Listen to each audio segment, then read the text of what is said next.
Hello and welcome back once again to movie reviews. So, saw another movie, and I was actually going to go see a different movie, but the times weren't listed properly, so I actually missed the start of it by about 20 minutes. And I said, well, what else is starting fairly soon? So I found something else I wanted to see and went and saw it, and that was The Good Dinosaur. The Good Dinosaur. This is actually a pretty cute movie, but again, it's Disney Pixar, so what do you expect? It's kind of their typical formula, a young person, or dinosaur in this case, kind of finding his way through life and having a growing up experience. So it starts out with these two dinosaurs, or it starts out basically, what happened, what if the comet never hit the Earth, just kind of skipped over it. And dinosaurs continue to live, they evolve,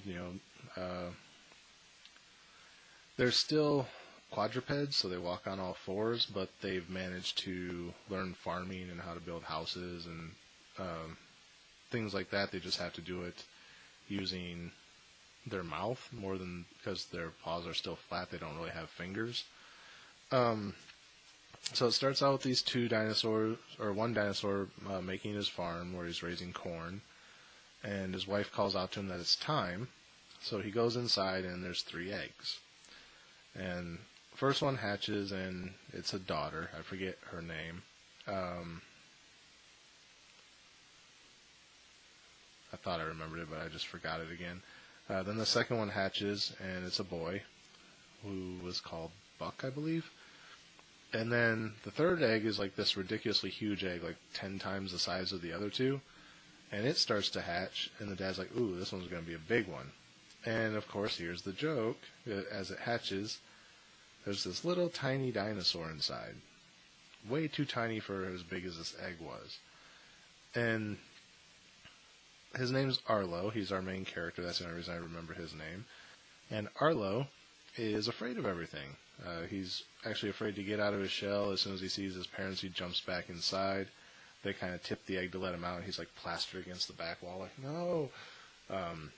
So they finally get him out of his shell, and they all have a job. They're learning how to run the farm.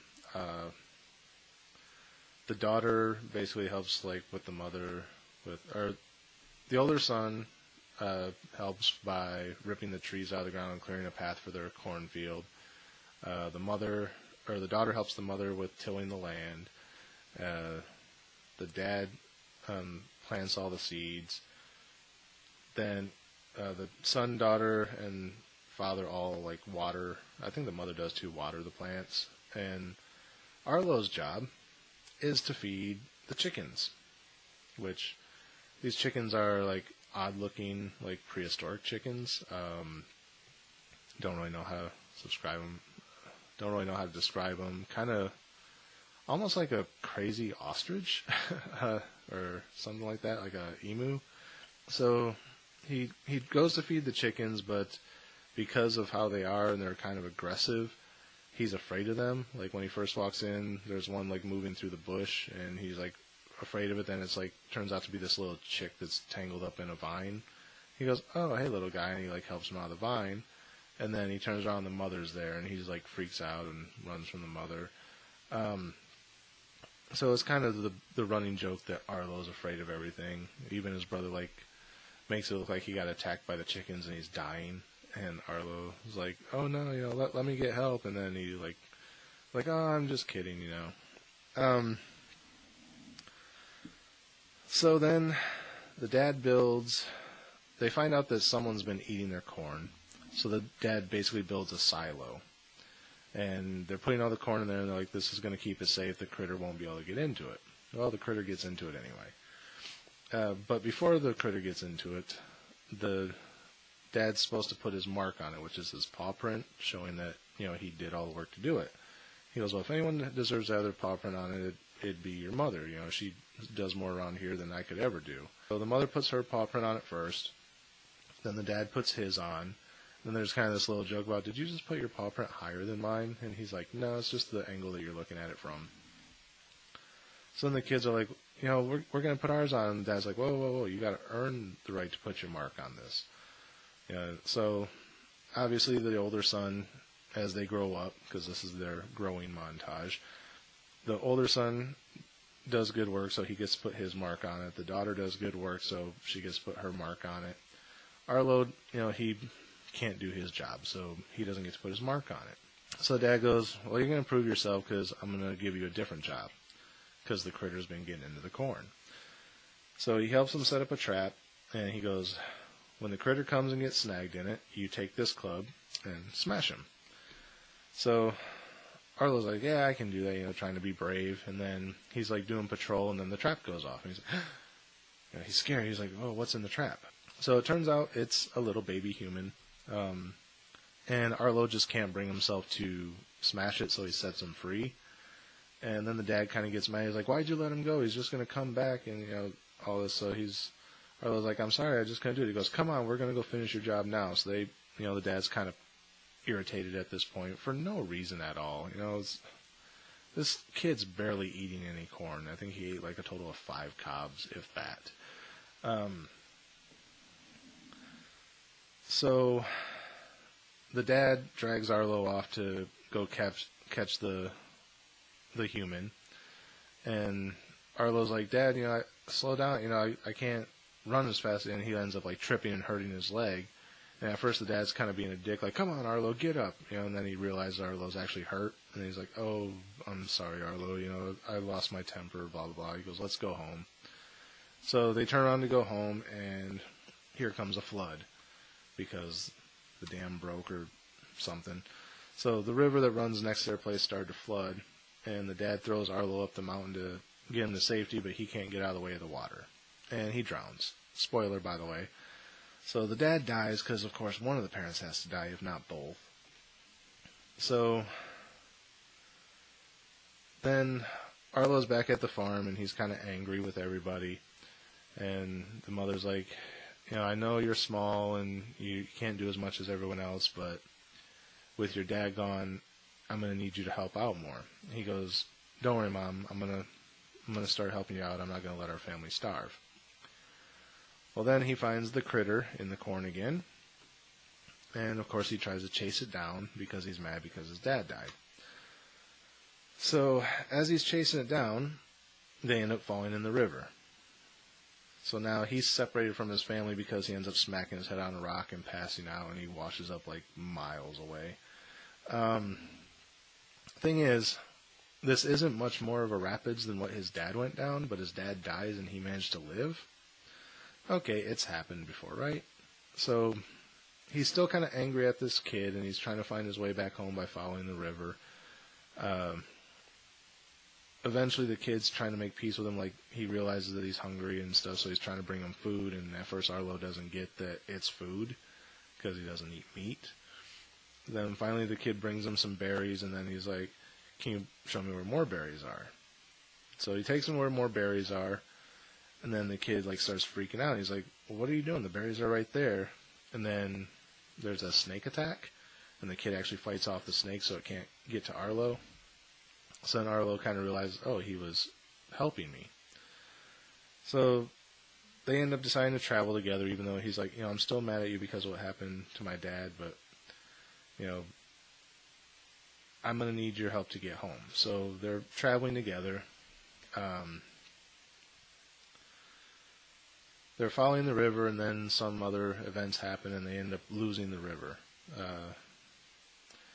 So then he's going around trying to find other dinosaurs to help him. Like, how do I get back to the river? And he eventually makes it back through a course of actions, and he's keeping this kid with him the whole way. And he's kind of doing this growing experience as he goes, obviously. And at one point, he actually kind of turns into a selfish dick, but I don't think it was intentional. So, at one point when he's still making friends with the kid, he talks about how he misses his family, and the kid's kind of like, huh, because he doesn't understand him. So he grabs these sticks, and he's like, this is me, this is my brother, this is my sister, this is my mother, and this is my father. And then he like draws a circle around it because there was a fence around their farm. So then he's like, oh, you still don't understand. So then the kid picks up sticks, and he's got the little one, and 2 bigger ones, and he draws a circle around it. And basically it's him, his mother, and his father. And Arlo's like, oh, you do get it. He goes, this is my family, that's your family. And the kid, pretty sad moment, the kid pushes over the 2 bigger sticks and piles dirt over them, indicating that his parents died and he's on his own. So then Arlo knocks over the stick that was his father and covers that with dirt, so the kid understands, I understand you've lost someone too. And that develops this howling thing. Like, the kid does this little wolf howl, and then Arlo starts trying to copy him, and it sounds really weird when he does it. So as they get closer to home, they find their way back to the river. They get closer to where the mountain range where he knows his house, where he knows his farm is. And as they're running, because they're getting close to home, the kid howls, and Arlo starts to howl, and then somebody else howls. And again, this is way into the movie, so heavy spoilers here. I'm basically going to tell you what happened. So someone else howls, and they stop. And the kid looks around, and he sees another human, and he's kind of going to go over because it's obviously the first other human he's seen, so he's starting to approach it, and the other one's coming towards him because they're going to check each other out. And Arlo kind of picks him up and puts him back on his back. He goes, come on, we have to get home. Because it was kind of a sad moment because, you understand that he realizes he's about to lose the only friend he has right now if the kid goes with this guy and, abandons him, and he doesn't want that. So he's kind of no, I'm going to keep him for myself. But it's kind of a selfish dick move anyway. Because then the kid ends up getting taken by another dinosaur who wants to eat him, and Arlo has to go and try and save him and get him back. So then they're right outside of the valley where, he eventually gets him back, obviously, and they're right outside of the valley where Arlo's house is, and he's like, okay, we're almost home, you can live with me and share my room and everything. And then they hear the howl again, and they turn around, and it's not only the man, but his entire family. So then Arlo kind of is like, go ahead, go talk to him or whatever, because he's home now. So the kid walks over, and they kind of investigate each other, and they play around a little bit, and then he walks back over to Arlo and jumps back up on his back. And Arlo slides him down and pushes him back over towards the people. And the kid's confused, so he gets up, walks over, jumps back up on Arlo's back. Again, Arlo pushes him back away. And kids kind of look at him confused, why do you keep pushing me away? So then Arlo, it's kind of a cute moment. He draws a circle around the kid and the people, basically saying, this is your family now. So then, they have their little goodbye, and then Arlo goes home. He's reunited with his family, who have already harvested everything, so thanks a lot for all your help with not letting your family starve, Arlo, you dick. I mean, it's not his fault he got washed down the river, but still, and so basically over the course of the movie, he stopped being a fraidy cat. He met up with one dinosaur who told him that whole story, oh, you're this big tough dinosaur, I'm nothing like you, and he, I'm always scared, and he goes, you don't think I'm scared? That whole thing, he's like, I'm scared every time, but, you have to do what you gotta do to survive. So, Arlo kind of grows from that, as most movies like this happen to do. Realistically, I don't know why the kid couldn't have still came and lived with him, because obviously the family would know where he was at, he would know where the family's at, so, I mean, I guess he could still come and visit, and they could still be friends, but from the way they made it look, they were never going to see each other again, which is kind of odd. But yeah, Arlo returns home, his family's already harvested all the crops, and, they're all happy to have him back, and then that's kind of the end of the movie. And it's like, I understand he grew into a better person through all this, but you didn't help your family. You kind of let him down, Arlo, again. Yeah, I guess since I guess technically he did help him because he took the pest away to where it wouldn't keep eating all their food, so it allowed them the time to gather up all the crops and everything. But there was this sticking point that he had to be back home before the first snow, because that was, if they didn't have everything harvested by the first snow, it would kill all the crops. Well, midway through the movie, the first snow comes, and he's nowhere near home. But I guess it wasn't a heavy enough snow to kill the crops. They still managed to survive. So, yeah, that's the movie in a nutshell. I know I probably didn't do it justice describing it. It probably sounded like I didn't like it, but I actually did like it quite a bit. There's a lot more to it than what I told you. I told you the basic of how the movie plays out, but like all the little key points in between all those major points make the movie worth watching. There's quite a few jokes in it. I actually laughed at quite a few of the more adult references that a lot of the people in the theater didn't seem to catch. Like at one point, Arlo's trying to pick up sticks, and something happened where one of them fell wrong and it slapped him in the... Well, it looked like it hit him in the stomach, but it was supposed to be a nut shot joke. And I kind of chuckled at it, and everyone got real silent and was looking at me like, what was so funny about that? And I was like, really? You didn't get that it just hit him in the nuts? So there were a couple like that that I laughed at that other people didn't seem to. Most of the people in the theater laughed at the same stuff. There was one lady in the front row who laughed hysterically about something that wasn't even funny to her. Someone else told her to shut up, which I thought was kind of funny considering it's a kid's movie. But yeah, it was actually a pretty good movie. You know, it's a Disney Pixar movie. They rarely ever go wrong with their stuff. I think the only Pixar movie I hear any negativity towards is maybe Cars, and that's like one out of their entire library. So as far as the star rating on this one, I'm going to give it a 3.5. I was going to say a 4 because it is a decent enough movie, but I'm giving it a 3.5 just because I don't think the character of Arlo really lived up to his potential. It was a cute movie. It was a fun adventure, but like I said, at one point he kind of became a selfish dick, which wasn't intentional. He was just afraid of losing his friend. And then two, you didn't really help your family. You kind of let them down. Oh, and the other part at the end is after he returns, and you know his mother kind of takes him over to the side and says, "Go ahead, put your mark on it." He didn't do anything. What, you're letting him put his mark on it because he went out and had an adventure and grew up a little bit? He hasn't done anything around the farm to earn that mark yet. That was the point, is you had to do something special around the farm to get that mark. Unless it was that he got rid of this critter that kept eating all their food. That's really all he did, was he took the critter away long enough for them to harvest, and that was it. But he earned his mark for that. So yeah, like I said, it's a good movie, but I have issues with certain things that, like, I understand it's a kid's movie, it doesn't really matter, but plot-wise, they didn't make sense or fit. So I gotta knock a little bit off for that. So yeah, what would normally be a 4 is going to be a 3.5 just because of that. So yeah, would I recommend it? Definitely go check it out, especially if you like Pixar films. You'll like it. Yeah, so that's pretty much it for The Good Dinosaur. I'm going to go see another movie either tomorrow or the next day. I got to see how the rest of my schedule looks. Like I said, I've been trying to knock out a bunch of this other work that I got to do, so I might just take a day and focus 100% on that, get as much of it done as possible, and then go see the movie again. There's another Riff Tracks coming up soon, so I'm going to go see that.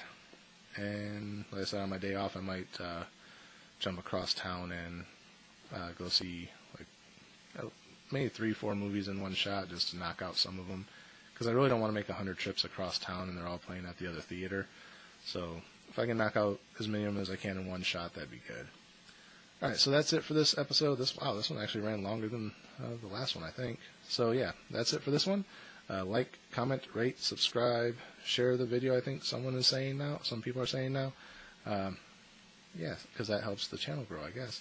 So share the video and all that other cool stuff I just said. And as always, thank you for watching. And until next time, we'll see you at the movies.